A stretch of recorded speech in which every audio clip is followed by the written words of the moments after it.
എല്ലാവർക്കും നമ്മുടെ യൂട്യൂബ് ചാനലിലേക്ക് സ്വാഗതം.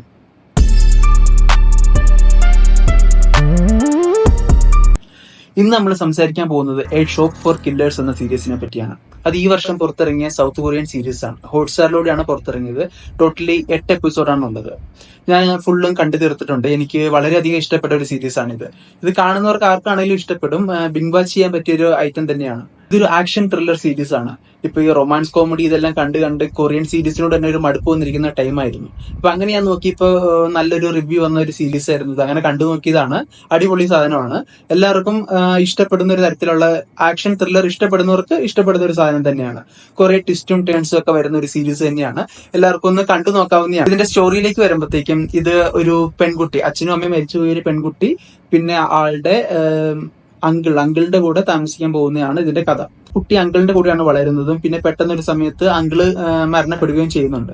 അപ്പൊ അതിനുശേഷം എന്ത് സംഭവിക്കുന്നു എന്നാണ് ഇതിന് ടോട്ടൽ സീരീസ് പറയുന്നത്. ചെറുപ്പം തൊട്ട് വലുതാകുന്ന ഒരു പ്രായം വരെയും അങ്കിളിന്റെ കൂടെയാണ് ഈ കുട്ടി താമസിച്ചത്. എന്നിരുന്നാൽ പോലും അങ്കിൾ എന്ത് ജോലിയാണ് ചെയ്യുന്നത്, ആളെപ്പറ്റി ഒന്നും ഈ കുട്ടിക്ക് വലിയ അറിവില്ല. പെട്ടെന്ന് തന്നെ അങ്കിൾ മരണപ്പെട്ടതിന് ശേഷം ഒരു ടീം, ഒരു ഭയങ്കര സ്കിൽഡ് ആയിട്ടുള്ള കില്ലേഴ്സ് എല്ലാം ഈ കുട്ടിയുടെ പുറകെയാണ്. ഇയാളുടെ പുറകെ, ഇപ്പൊ വലുതായ ആളുടെ പുറകെയാണ്, ആളെ കൊല്ലാൻ നോക്കുകയൊക്കെ ചെയ്യാണ്. അതാണ് കഥ വരുന്നത്. ഈ കുട്ടിയുടെ പാസ്റ്റിലേക്ക് പോകുന്നതും സ്റ്റോറി കാണിക്കുകയാണ് ചെയ്യുന്നത്. ഈ മരണപ്പെട്ട അങ്കിളിന്റെ പഴയ കഥയും കുട്ടിയുടെ ചെറുപ്പകാലവും എല്ലാം കൂടെ കോർത്തിണക്കിക്കൊണ്ട് കാണിക്കുന്നതാണ്.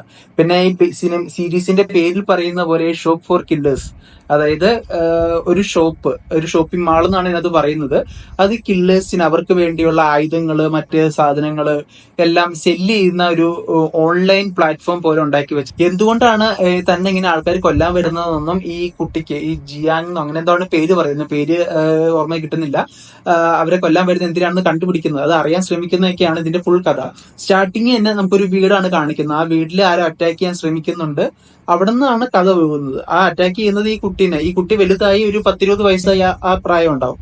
ആ പ്രായത്തിലുള്ള കുട്ടീനെ അറ്റാക്ക് ചെയ്യാൻ വരുന്ന സ്നൈപ്പേഴ്സും കുറെ കില്ലേഴ്സ് എല്ലാം വീട്ടിലോട്ട് വരുന്ന അറ്റാക്ക് ചെയ്യാൻ വരുന്ന അടുത്തുനിന്നാണ് സ്റ്റോറി തുടങ്ങുന്നത്. പിന്നെ സ്റ്റോറി അവസാനിക്കുന്നു ആ സെയിം അന്നത്തെ ദിവസം ഈവനിങ് തന്നെ സ്റ്റോറി അവസാനിക്കുന്നു. 8 എപ്പിസോഡിൽ ഇത് അവസാനിക്കുന്നുണ്ട്. പക്ഷെ ഈ ഓരോ എപ്പിസോഡിലും ഇത് എന്തുകൊണ്ടാണ് ആൾക്കാർ എവിടെ നിന്നാണ് വരുന്നത്, എന്തിനാണ് വരുന്നത്, ഇതെല്ലാം കണ്ടുവച്ചിക്കുന്നതും പലരോട് ചോദിക്കുന്നതും പിന്നെ ബുക്സിൽ നിന്നൊക്കെ വായിച്ചിട്ടാണ് മനസ്സിലാക്കി എടുക്കുന്നത്. നമ്മൾ കാണിക്കുന്നുണ്ട് പല പല പാർട്ടായിട്ട്. പിന്നെ ഈ അങ്കിൾ എന്ന് പറഞ്ഞ ക്യാരക്ടർ, അയാളുടെ ജീവിതങ്ങളും മുമ്പ് എങ്ങനെയായിരുന്നു, എന്താണ് ചെയ്തുകൊണ്ടിരിക്കുന്നത്, എല്ലാം കണക്ട് ചെയ്ത് കാണിക്കുന്നുണ്ട്. ഇതിന്റെ കട്ട്സ് ഒക്കെ വളരെ നന്നായിട്ട് തന്നെ ചെയ്തിട്ടുണ്ട്. പഴയ കാലഘട്ടം എന്ന് വെച്ചാൽ ചെറുപ്പവും പിന്നെ ഇപ്പോഴത്തെ സമയം എല്ലാം പലത് മാറി മാറി ഓരോ എപ്പിസോഡിൽ കാണിച്ചു പോകുന്നുണ്ട്. പിന്നെ ഇതില് ഈ അങ്കിളായിട്ട് വന്ന ആളാണ് ഹീറോ എന്ന് പറയാറുള്ളത്. പുള്ളിയാണ് അടിപൊളിയാണ്. പുള്ളിനെ പറ്റി കാണുമ്പോൾ തന്നെ പുള്ളി ഭയങ്കര സ്ക്രീൻ പ്രസൻസാ. നല്ല മാസ് സീനൊക്കെയാണ് ഈ പുള്ളി ഇങ്ങനെ നോക്കുമ്പോൾ തന്നെ നമുക്കൊരു ഫീല് കിട്ടും. അത്രയ്ക്ക് കിടിലമായിട്ടാണ് പുള്ളി ചെയ്തു വെച്ചിട്ടുള്ളത്. പിന്നെ നീസായിട്ട് വന്ന പെൺകുട്ടി അടിപൊളിയായിട്ടുണ്ട്. പക്ഷെ എനിക്ക് ഏറ്റവും ഇഷ്ടപ്പെട്ടത് ആ കുട്ടിയുടെ തന്നെ ചെറുപ്പകാലം കാണിക്കുന്നുണ്ട്, ഒരു ചെറിയ കുട്ടിയായിട്ട് വരുന്നത്. ആ സീനിലൊക്കെ ഭയങ്കര ഒരു രസമാണ്, ഭയങ്കര ക്യൂട്ടായിട്ടുള്ള കുട്ടിയാണ്. പിന്നെ ഈ അങ്കിളും ഈ നീസും ആയിട്ടുള്ള ഇവരുടെ ഒരു ബോണ്ടിങ്, കോമ്പിനേഷൻ സീൻസ് എല്ലാം വളരെ രസമായിട്ടാണ് ഇത് മൊത്തം കാണിച്ചു പോയിട്ടുള്ളത്.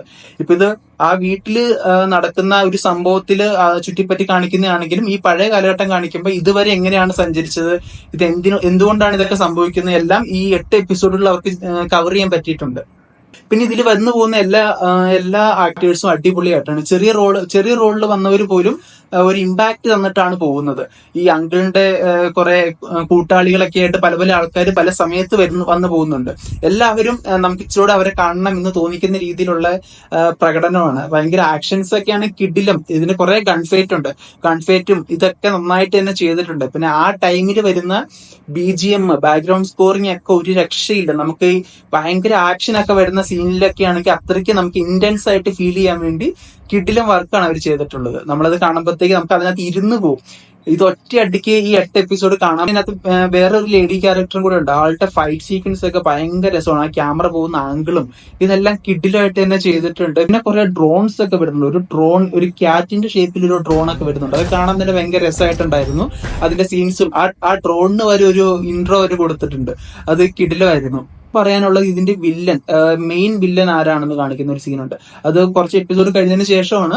ആൾക്ക് സ്ക്രീൻ സ്പേസ് കുറവാണ്, പക്ഷെ കാണിക്കുന്ന സീനിലൊക്കെ ആള് വേറെ റേഞ്ചില്. ഇപ്പൊ ഈ നായകൻ എന്ന് പറയുന്ന ഇയാളും ഈ നീസ് പുള്ളിക്കാരുടെ സീൻസ് ഒക്കെ ആണെങ്കിൽ അവരൊക്കെ നന്നായിട്ട് കാണിക്കുന്നുണ്ടെങ്കിൽ പോലും അവർക്കൊക്കെ ഒരു പിടി മുകളിൽ ഭയങ്കര ഒരു സൈക്കോപാത്ത് ആയിട്ടാണ് ഇതിന്റെ മെയിൻ വില്ലനെ കാണിച്ചിട്ടുള്ളത്. ആളും കിട്ടിലാണ്. ഇപ്പൊ നായകനും വില്ലനും കൂടെ ഒന്നിച്ചു വന്നാൽ വില്ലൻ ജയിക്കുമോ എന്ന് തോന്നുന്ന ഒരു അവസ്ഥ വരെ നമുക്കുണ്ടാവും. അത്രയും കിഡിലുമായിട്ടാണ് ആ വില്ലനൊക്കെ ചെയ്തിരിക്കുന്നത്.